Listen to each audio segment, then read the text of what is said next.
ዛሬ ይዤላችሁ የመጣሁት እህተ ማርያም ነው። እህተ ማርያም እንግዲህ ከታሰረች ወደ 4 ወር ወይ ደግሞ ከዛ በላይ አካባቢ ሆኗታል። እንኳን እኔ አይደለሁም ለነገሩ ይሄ በላቸው ንጉስ ነኝ የሚለው ውድ ባለቤቷ ማለት ይሻላል። እሱም ቀኑን አላወቀውም። በግምት እሱ ራሱ 4 ወር አካባቢ ብሎ ነው የገመተው። እንግዲህ ለማንኛውም በዛሬው ቀን ፍርድ ቤት ቀርባለች። ፍርድ ቤትም ደግሞ በዋስ እንድትፈታ ወስኖላታል። እንኳን ደስ ያላችሁ ብሏል ለተከታዮቿ። እኛን ደግሞ እንኳን አሳረራችሁ ብሎናል። እኛም እንግዲህ አረናል ማለት ነው። ለማንኛውም እህተ ማርያም በ4 ወር በኋላ እንደተፈታች ነው እንግዲህ ልጅ በላቸው የተናገረው። በዛሬው ቀን ፍርድ ቤት ቀርባ ተፈታለች በተክለ ሃይማኖት ቀን ብሎ ነው እንግዲህ የተናገረው። ተክለ ሃይማኖት በ14 መዋል ጀምረዋል እንዴ! ይሄ ልጅ እየቃዠ እኔንም እያቃዠኝ እንዳይሆን። ለማንኛውም ተክለ ሃይማኖት እኔ በ24 እንደሆኑ ነው የማውቀው። እንግዲህ በዛሬው ቀን በ14 እንኳን ደስ ያላችሁ ወጣለች ብሎ ፌስቡክ ገጹ ላይ ደስታውን እየገለጠ ነው ያለው። እንግዲህ ስለ እህተ ማርያም የማታውቁ ሰዎች እህተ ማርያም ማን ነች? እህተ ማርያም ምንድነች? እህተ ማርያም ምን እያደረገች ነው? እህተ ማርያም ምን አድርጋለችስ የሚል ሰው አይጠፋም። ምክንያቱም ሁሉም ሰው ስለሷ ያውቃል ማለት አይደለም። የማያውቅም ሰው አለ። ገና ዛሬ ይህን ቪዲዮ እየሰማም ያለ ሰው ይኖራል። እህተ ማርያም በጣም ብዙ ነገሮችን የሰራች ነች። ሰውን ገላለች፣ ከነነፍሱ ቀብራለች፣ ቀኖናን አፍርሳለች። በኦርቶዶክስ ተዋህዶ ሃይማኖት ስር ገብታ የራሷን ተከታዮች የራሷን ቡድን አቋቁማለች። እህተ ማርያም በጣም ብዙ ነገር ነው ያደረገችው።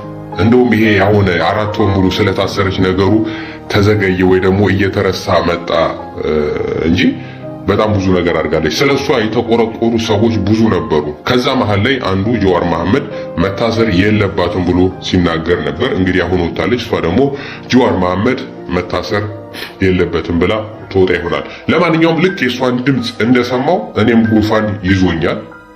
እሷ ተፈታኝ ሲባል ጉንፋን ያዘኝ እኔም።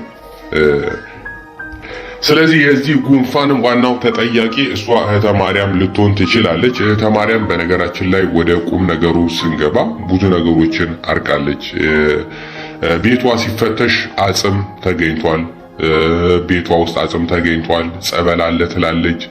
ሴቶችን ትላጫለች። ሴቶች ተላይተው እሷ ጋር የሚገቡት እንግዲህ የሴት መላጣ አይቼ አላውቅም። እኔስ አንዴ ያው ወንድ ነኝ ተለምዷል። መላጣ ነኝ እኔ ለምሳሌ። ግን ወንድም ስለሆንኩ እንደውም ያምርብኛል ብዬ አስባለሁ። አው ከድሮ ፎቶዎቹ ያውኔም ፎቶ ሲታይ መላጣው እናንተኑ መላጣ ሆኜ እንደሚያምርብኝ ነው ብዙ ሰዎች እየነገሩኝ ያሉትና ሴቶች ግን ያው ጸጉር ለሴት ልጅ ውበት ነውና እነሱ ግን ሴቶች ወደ እሷ ሲገቡ ሴቶች እየተላጩ ነው እንደሚገቡ መላጣ ሆነው እንደሚገቡ ነው መረጃዎች እየወጡ የነበረው። በሰዓቱ በጣም ብዙ ሰዎች ከባለ ትዳራቸው ከትዳራቸው እንደተፋቱ በለየብቻ እንደሚኖሩ ትዳራችሁን ፍቱ ስትል እሺ ብለው የሚፈቱ እንዳሉ የቅርብ ጊዜ እንደውም ትውስታ እንደ ምሳሌ ሆኖ ሁሉም የሚያውቀው የሺበር ፋንታውን የሚባለው የፌስቡክ የዩቲዩብ ገጽ ያለው ወንድማችን የሷ በጣም ተከታይ የነበረ ነው። ሚስቱንም የፈታው በሷ ምክንያት ነው። ሚስት አትሆንምና ፍታ ሚስትህን ሲባል ከሞቀ ትዳሩ ከልጆቹ እናት ተፋቶ ያለ በሷ ትዕዛዝ ነው። እሷ ፍታ ብላው ነውና ቤቷ ውስጥ ብዙ ነው እንግዲህ ፖሊስ ቤቷ ውስጥ አጽም አግኝቷል። በብርበራ ብዙ ነገር ነው የሚካሄደው። እንግዲህ አሁን ደግሞ ሲፈታት እንግዲህ በምን ምክንያት እንደፈታት ምን አድርጎ እንደፈታት ምንም የሚታወቅ ነገር የለም። በዛ ላይ ደግሞ የድሮ የድሮ ባለቤቷ እውነተኛ ባለቤቷ የልጆቿ አባት በመኪና አደጋ ነው የሞተው ብላ ተናግራለች። የሱ ቤተሰቦች ደግሞ ወጥተው እንደተናገሩ ሁላችንም እናውቃለን። ቤተሰቦቹ ተናግረዋል። ልጄ በመኪና አደጋ ብቻ ሳይሆን የእሷ እጅ አለበት ብለው ወደ ክስ አመርተው ብዙ ቀርበው ነበር በኢቲቪ። መቼም ሁላችንም ይሄ ያየነው ጉዳይ ነው። እንደዚሁም ደግሞ እናትየዋም የሷም እናት ቀርባ ነበረ። ልጄ አለጥፋቷ ነው የታሰረችው፣ ልጄ ትክክለኛ ትንቢት ተናጋሪ ነች ስትል ነበር። እንግዲህ እሷ ደግሞ ሰዓት ሊወርድባችሁ ነው፣ ትግራይ ሆይ ከትግራይ ክልል ነቅለ በነቂስ ውጣ፣ ሰዓት ይወርድባችኋል ምናምን ስትል ነበር። እንግዲህ ይኸው እስከ ዛሬ ምንም የታየም ነገር የለም። በጣም ብዙ ነገር ያላለችው ነገር ያልተናገረችው ነገር የለም። እሷን አስራችሁ ጉድ ይፈጠራል ሲሉም ነበር። ምንም የተፈጠረ እንግዲህ ጉድ የለም። በጣም ብዙ ነገር ተናግራለች እንግዲህ ከተናገረች ውስጥ ለማንኛውም በዛሬው ቀን ደግሞ ከእስር ተፈታለች የሚል ለነሱ ደስታ ሲሆን ለኛ ደግሞ መርዶ ነው ማለት ነው። አንድ ሰው ተቀጥቶ ትክክለኛውን ነገር አግኝቶ ነው መውጣት ያለበት እንጂ 4 ወር 2 ወር ታስሮ ዝም ብሎ መለቀቅ የለበትም። ሲለቀቅ ምንድነው ምክንያቱ? የአጽሙስ ጉዳይ ምን ላይ የደረሰ? ስለገደለቻቸው ሰዎችስ ምን ተብሎ ነው? ምርመራው ምን ላይ ሄዶ ነው? ምን ላይ ደርሶ ነው ልትፈታ የቻለችው? ከዚህ ቀደምስ ነፍሳቸው ሳይወጣ ተቀበሩ፣ እዛ ቦታ ሄዳ ብዙ ነገር አድርጋለች የሚባለውስ ነገር ፖሊስ ምን ያህል ተሰርቶበት ምን ላይ ደርሶ ነው ሊለቃት የቻለው? እንግዲህ በጣም ብዙ ነገር አለ ሊያጠያይቅ የሚገባ። እንግዲህ ይሄን ሁሉ ነገር ምን አድርጎ እንደለቀቀ ለምን እንደተለቀቀች ምንም የሚታወቅ ነገር የለም።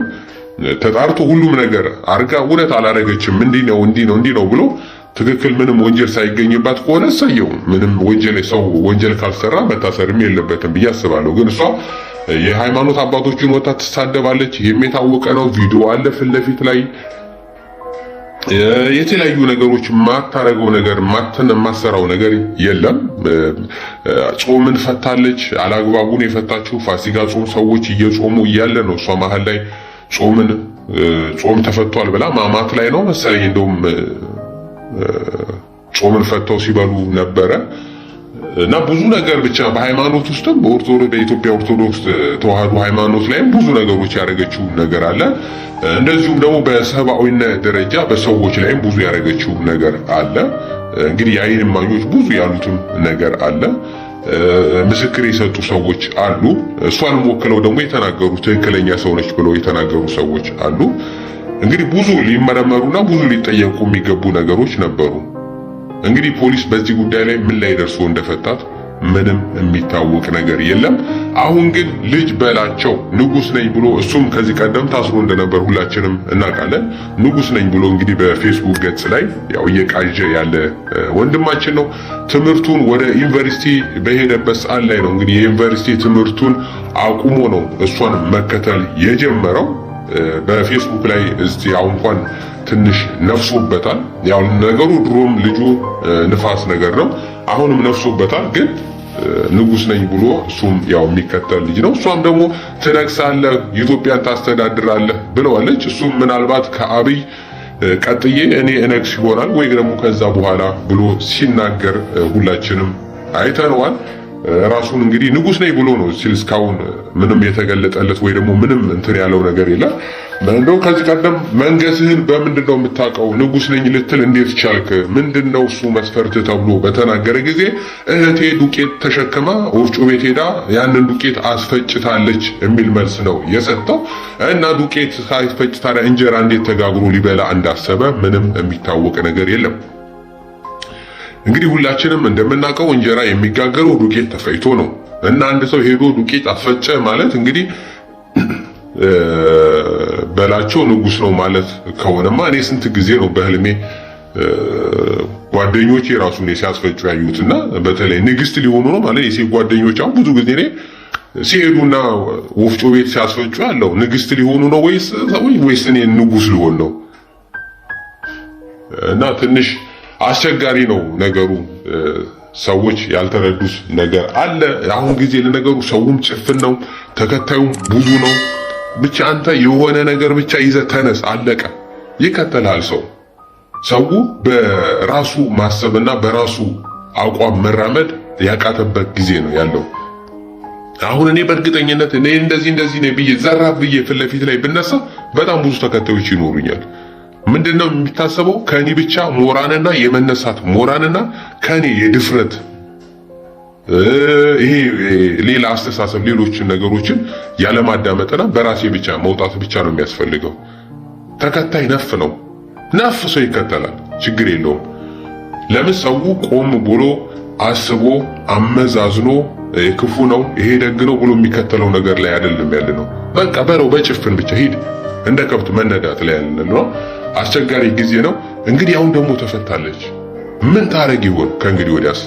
ምንድነው ኔክስት? ቀጣይስ ምን ይሆን የምትሰራው? በምን አይነት ህይወት ውስጥ ነው የተፈታችው? የእናቷን ቤት ታስረክባለች። እነሱም ወጥተው ተናግረዋል፣ ምሮታቸውን አሰምተዋል። ወንድምየው የድሮ የልጆቿ አባት ወንድም ተናግሯል። ቤታችን ነው የራሳችን ነው ብሎ ብዙ ነገር ተናግሯል። እና ያያስ ነገር ምን ላይ ደርሶ ይሆን አሁን በዋስ ልትፈታ የቻለችው የሚሉ ነገሮች እንግዲህ አሉ። ለማንኛውም ስለሷ ብዙ የሚወራ ጉድ ነው ያለው። ለማንኛውም ወጣለች ተብሏል በዛሬው ቀን። ይሄን መረጃ ወደ እናንተ ለማድረስ ነው። ስለተከታተላችሁኝ በጣም አመሰግናለሁ። መልካም ቆይታ ይሁንላችሁ። የራሳችሁን አስተያየት መስጠት ትችላላችሁ። ባይ ባይ።